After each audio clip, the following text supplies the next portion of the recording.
The storm never really ended. It only changed shape. For Anna, the whispers that once filled Velour Café had spilled into headlines, into broadcasts, into every corner of her life. Welcome back to Emotional Billionaire Stories. If you've followed Adrian and Anna through the chaos of Chapter 2 and 3, you know the cafe was never just a cafe, it was a stage for secrets. And now in Chapter 4, the spotlight has turned on Anna herself. Before we dive into today's story, take a moment to like this video, subscribe to the channel, and share your thoughts in the comments below. What would you do if your name suddenly became a headline? Now let's begin. Morning light crept reluctantly through the blinds, gray and dull, as if the city itself had not recovered from the storm. Anna stirred awake on her couch, still in yesterday's clothes. Her phone vibrated violently on the table beside her, its glow stabbing through the dimness of the room. She reached for it with heavy reluctance, bracing herself for the usual messages, reminders from friends, maybe questions from her coworkers.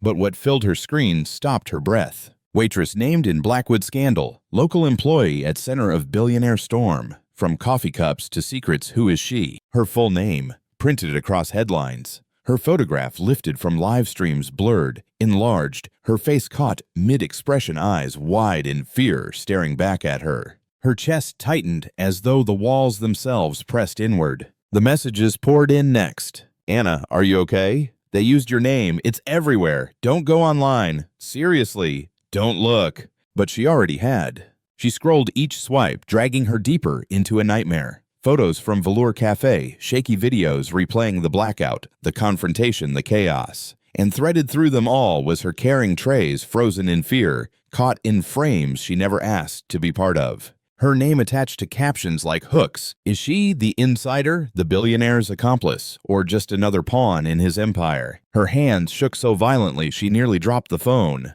Anna stumbled to her feet, pacing the small apartment. Her reflection in the window glared back, pale, disheveled, hunted. How had her life become this? 2 weeks ago, she had been anonymous. A waitress known only to regulars and coworkers, her name meaningless beyond the walls of the cafe. Now she was a headline, a target. Her phone buzzed again, this time a coworker. Don't come in today. There are reporters outside.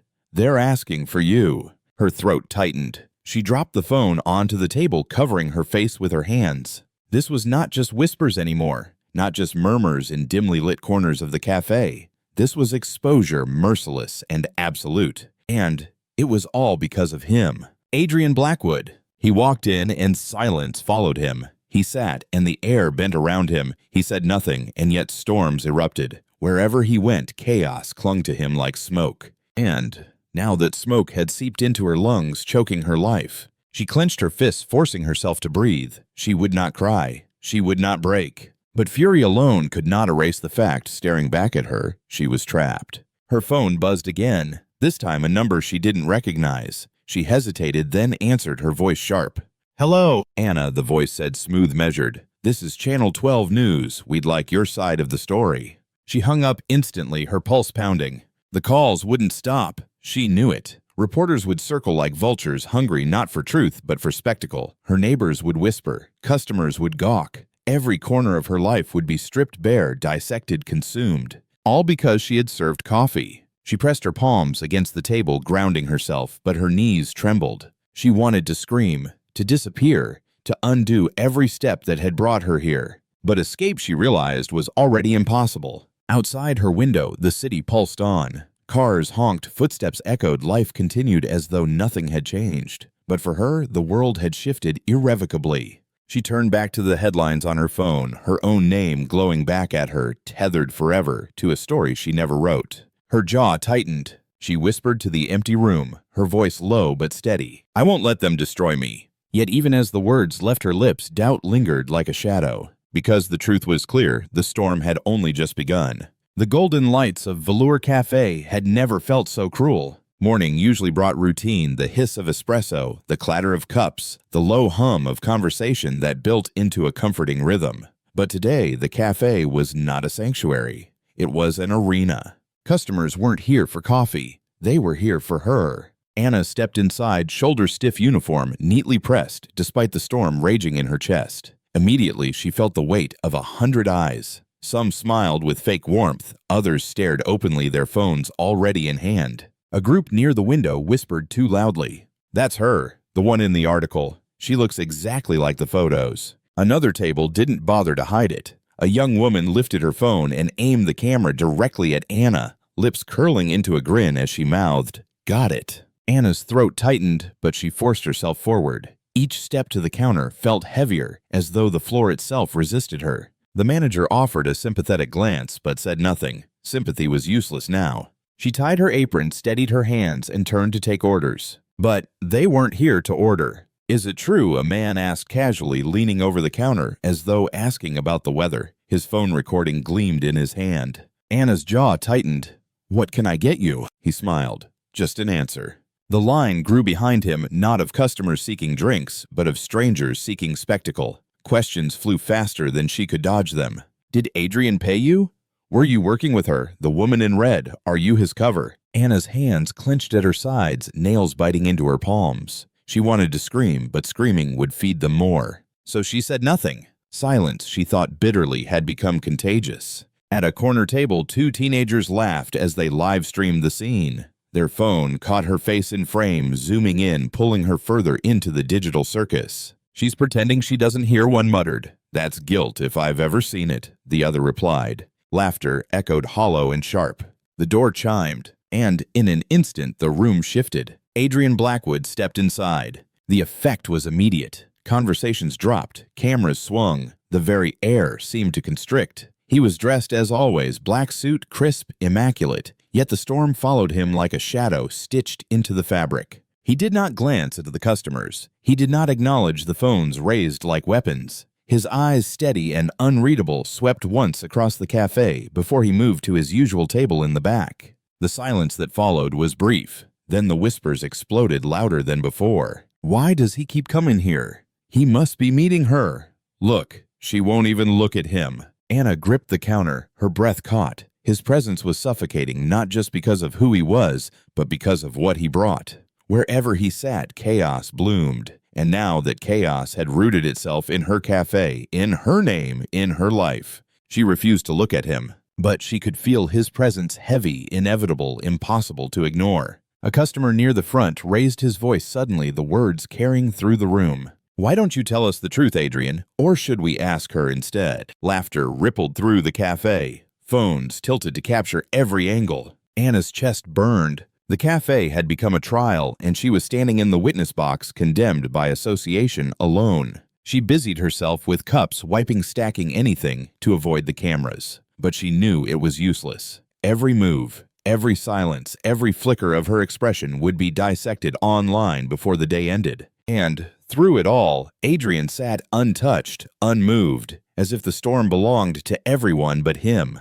The bell above the door chimed again, loud and sharp, cutting through the tension. Every head turned, but it wasn't relief that entered. It was another wave of dread, the kind that came dressed in burgundy. The cafe was no longer a place of coffee and comfort. It was a stage, and Adrian sat at the center of it, silent as ever. Dozens of eyes bore into him, waiting, demanding. The questions once whispered now grew bolder, sharper, unashamed. "Tell us what she meant in that video. Was it fraud? An affair? Both. Why here? Why always this cafe?" Phones hovered above tables, their lenses unblinking, recording every second. The storm wasn't outside anymore. It was here in the golden light, captured and streamed to thousands beyond the walls. And Adrian gave them nothing. Anna's hands shook as she wiped the counter, though the surface was spotless. His silence pressed against her like a weight, dragging her down, pulling her into the void he carried. The crowd's attention shifted from him to her.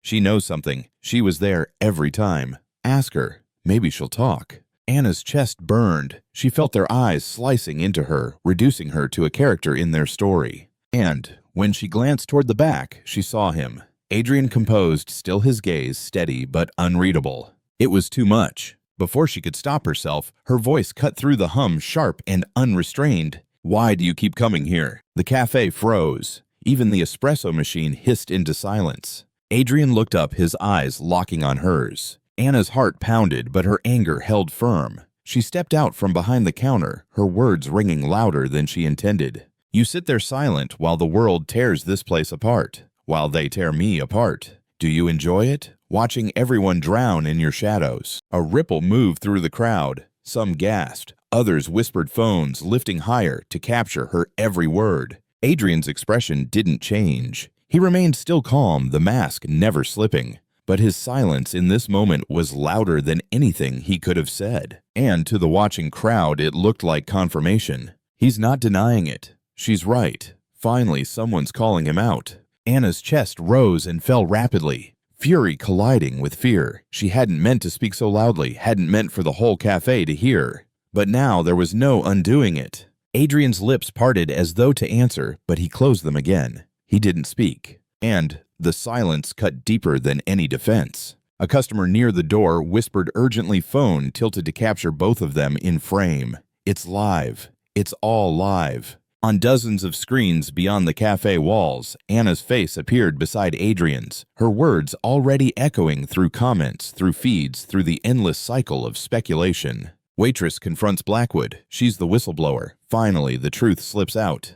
Anna's stomach lurched. She realized too late what she had done. Her anger had not just burned in this room, it had ignited across the city, across the internet, across countless headlines yet to be written. The cafe erupted again, louder than before. Customers debated openly, voices clashing, speculation, feeding speculation. Adrian remained still. His eyes stayed on her, calm yet unyielding, as though the rest of the world had vanished. But Anna couldn't hold his gaze, not when she had just dragged herself deeper into the storm. She turned sharply, retreating to the counter, her hands trembling as she gripped the edge. For a fleeting second, she imagined walking out the door, leaving it all behind. But even if she did, she knew the truth: the storm would follow. Her name was already etched into it. She pressed her palms against the counter, forcing herself to breathe. But all she could hear were the whispers, the questions, the relentless hum of a world that would not let her go. And somewhere in that noise, she realized she had become exactly what she feared, part of the spectacle.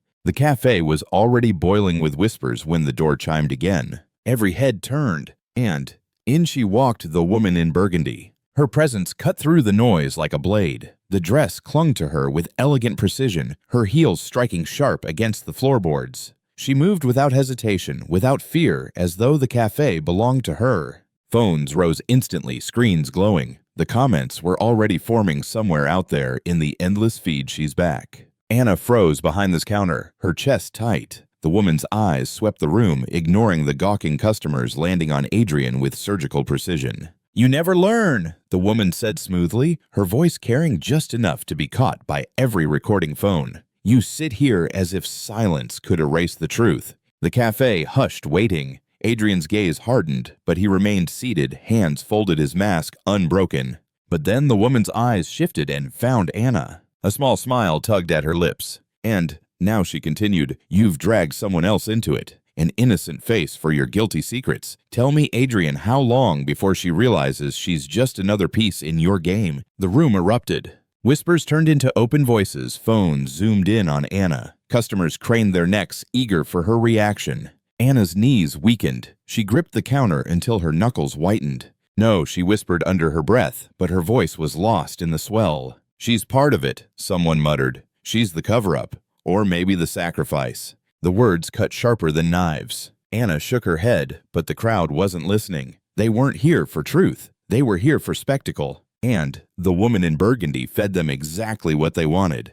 Adrian rose. The scrape of his chair against the floor silenced the room instantly. His height, his presence filled the space with a gravity that pulled every gaze to him. "Enough," he said, his voice low but thunderous in its weight. But the woman only smiled wider. "Why stop now? You've already given them a show. And look!" She gestured elegantly toward Anna, trembling behind the counter. "They're hungry for her, too." Anna's chest heaved, her breath ragged. It felt as though the walls were closing in, the lights too hot, the stares too sharp. Adrian moved then sharply, decisively. He stepped forward, placing himself between Anna and the woman, his broad frame a barrier. The cafe gasped. Cameras clicked furiously, the glow of screens strobing like flashes in a storm.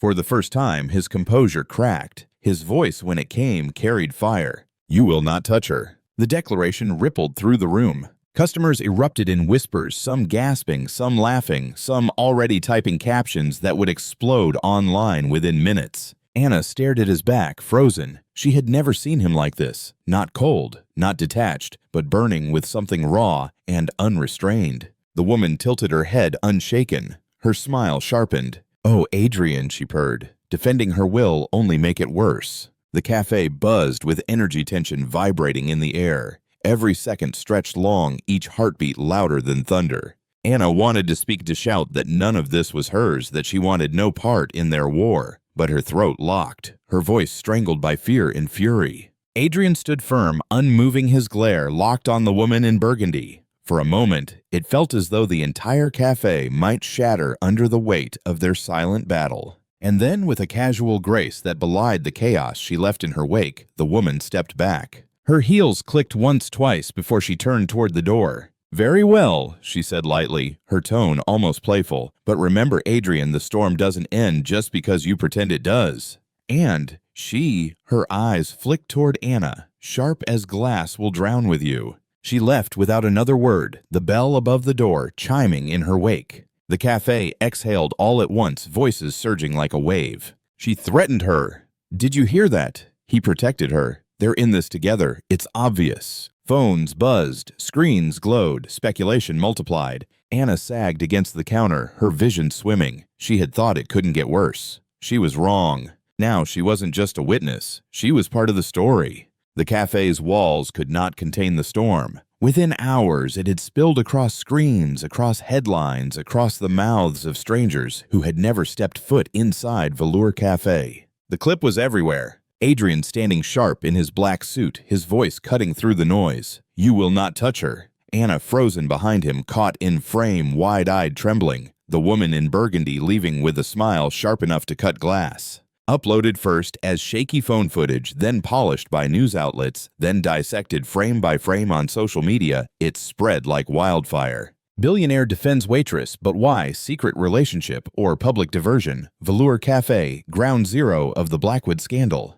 The headlines multiplied, each more dramatic than the last. Commentators filled the airwaves. Some praised Anna, calling her an ordinary woman dragged into extraordinary chaos. Others mocked her, dubbing her the silent accomplice. Talk shows debated whether Adrian's words were genuine protection or calculated performance. Blogs speculated about Anna's role, her past, her every expression. The storm had a new face, and it was hers. Anna sat in the cafe office, her phone buzzing endlessly on the desk. She hadn't touched it since morning. Each vibration felt like a pulse of the scandal itself, louder than her heartbeat. She pressed her palms to her temples, trying to block it out, but the noise seeped through anyway. Outside, she could hear voices. Not customers ordering coffee, but people pressing against the windows, cameras raised. The cafe was no longer a business. It was a crime scene. Her manager entered quietly, his face pale. "They're outside again," he said softly. "Reporters, customers with phones. I can't tell the difference anymore." Anna's throat tightened. "I can't do this." He sighed. "I don't think any of us can." The weight of his words crushed her. If Velour Café fell, it wouldn't be because of poor coffee or bad service. It would be because of shadows that didn't belong here but had forced their way in anyway. On the street outside, reporters crowded the sidewalk. Microphones, cameras, flashes, all waiting for the door to open. "Anna, do you have a comment? Are you in a relationship with Adrian Blackwood? Is the woman in burgundy threatening you?" They shouted even though she wasn't there. They shouted because the noise itself fed the fire. And, somewhere in the distance, live streamers narrated the scene as if it were theater, their voices excited, eager, merciless. The internet was worse. Her name trended globally. Threads dissected every frame of the video. Conspiracy theories bloomed. "Look at her eyes, guilt written all over. She's terrified. She knows more than she's saying. She's the key to everything." Others defended her. "She's just a waitress. Leave her alone." Why are we blaming the victim? She deserves protection, not persecution. But Anna couldn't feel the support. She only felt the suffocation. At the back of the cafe, Adrian sat once more. The crowd outside screamed his name, demanded his presence, his answers. But he didn't move. He sat with his phone face down, his jaw tight, his silence unbreakable. Anna avoided his gaze, but she felt it anyway, the pull, the weight, the inevitability. Her fury burned hotter. This was his world, his shadow, his storm. And yet she was the one drowning. She stepped out of the office, apron still tied, and felt the eyes of the remaining customers snap toward her. Not eyes of kindness, not eyes of hunger for coffee, but for spectacle. Phones lifted. She clenched her fists. She wanted to scream, "Stop filming me. I am not your story." But the words locked in her throat. At a nearby table, a teenager whispered loudly into his phone, "She's right here. Look, that's her." The waitress, he defended. His live stream exploded with comments, hearts flooding the screen. Anna turned sharply, retreating back into the office before her legs could give out. Her manager followed, closing the door gently behind her. "They won't stop," he said quietly. Anna sank into the chair, her chest tight, her breath shallow. "Then I can't stay." Her words hung in the air. The cafe had been her world, her safety, her routine, but now it was nothing more than a cage of glass, every wall transparent, every movement watched. Her sanctuary was gone, and the world outside, hungry and merciless, was waiting to consume her whole. The office door clicked shut behind her, muting the chaos of the cafe outside. The shouts, the flashes, the muffled roar of curiosity pressing against the windows. Anna leaned against the desk, her chest tight, her palms damp with sweat. She had never felt so trapped, not by walls, but by eyes. Her manager stood quietly across from her, worry etched deep in his face. "They won't stop," he said again, repeating the truth she already knew. Anna swallowed hard, then forced the words out. "Then I'm done. I'm leaving. Today." The silence that followed was heavy, almost a relief compared to the storm outside. Her manager nodded slowly as though he had expected it all along. "I'll respect your choice," he said. "But Anna—" He hesitated, his eyes darting to the closed door beyond which chaos waited. "Leaving won't make them forget you." Her throat tightened. "I don't care. I can't breathe in here anymore." She untied her apron, folded it with trembling hands, and set it on the desk like a final surrender. For the first time since the scandal began, she felt the faintest spark of control, fragile, fleeting, but real. And then the door opened. The spark vanished. Adrian Blackwood stepped inside. The manager froze, muttered something about checking the floor, and slipped out, leaving them alone. Anna's fury ignited instantly. "What are you doing back here?" Adrian closed the door behind him, his movements calm, deliberate. His presence filled the small room, suffocating in its silence. "You're leaving," he said flatly, his gaze dropping to the folded apron on the desk. Anna crossed her arms tightly. "Yes, because of you. Because everywhere you go, chaos follows. And now it's swallowed me whole." His eyes lifted to hers, steady, unreadable. For a moment she thought he might argue, might offer some defense. But instead, his voice came quiet, controlled, sharp.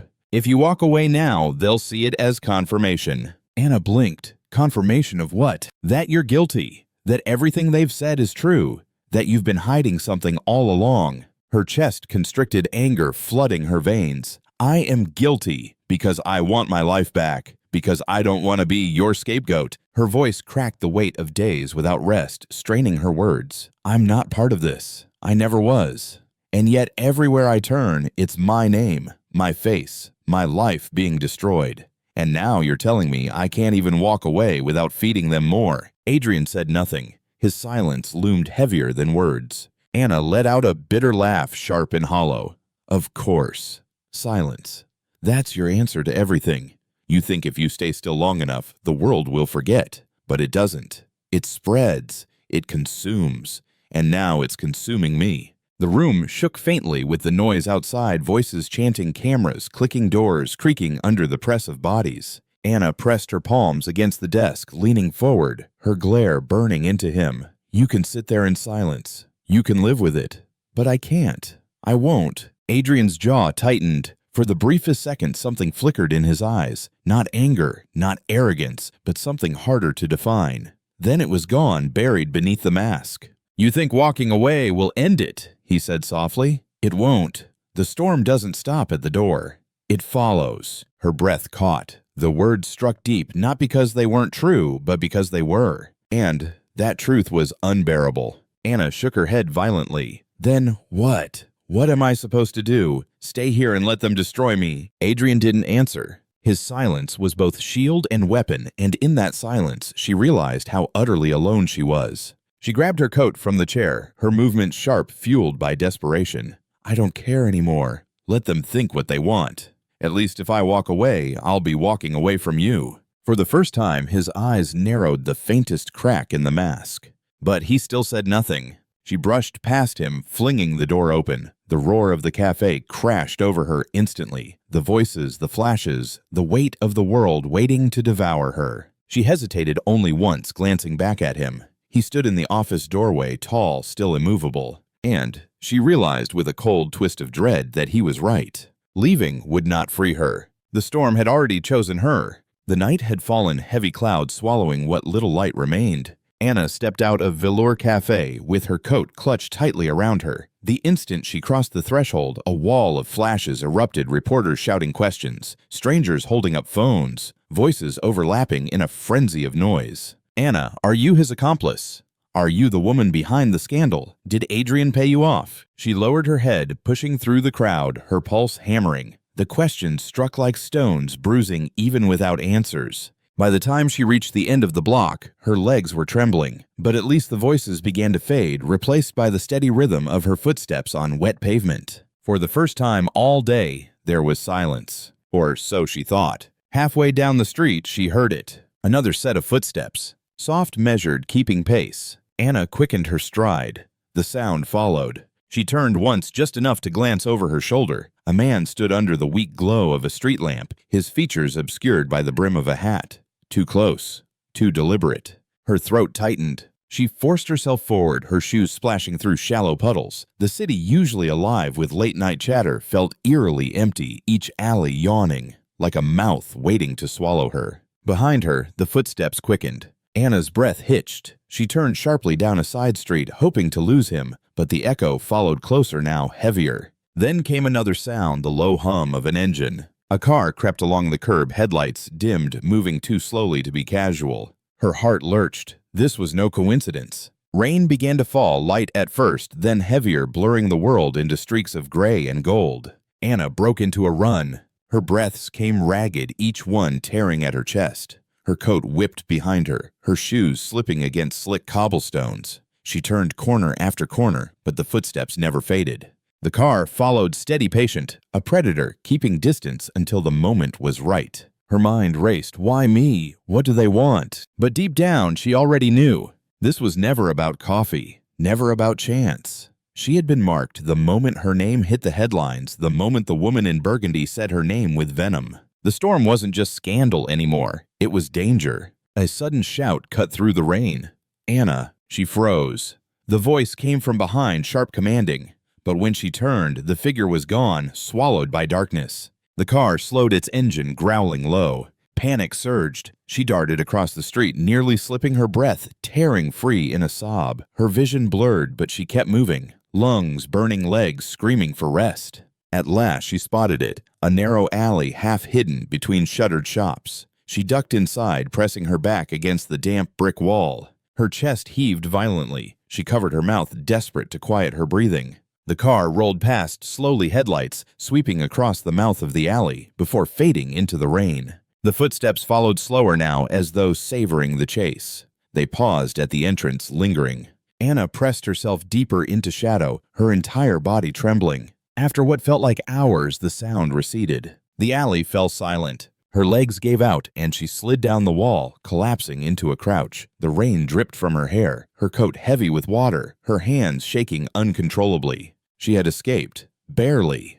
But the realization struck like thunder. She wasn't safe. Not here, not anywhere. The scandal had bled into the streets, and now shadows followed her home. She buried her face in her hands, the cold seeping through her bones. The city moved on around her, cars rushing in the distance, neon lights flickering weakly through the storm, but for her, the world had narrowed to fear. And, as she sat there in the alley, trembling and soaked, one truth settled deep into her chest. This was no longer just Adrian's storm. It was hers. The rain had thinned to a mist, but the city still glistened, as though every stone remembered the storm. Anna stumbled from the alley, soaked through her breaths, shallow and uneven. Her pulse hammered in her ears, drowning out the hum of traffic and the distant shouts of night. She pulled her coat tighter around her trembling frame, as if fabric alone could shield her from what had just happened. She had outrun the footsteps. She had lost the car. But she hadn't escaped the fear. The street stretched empty before her, glistening rivers of light reflecting from neon signs and fractured street lamps.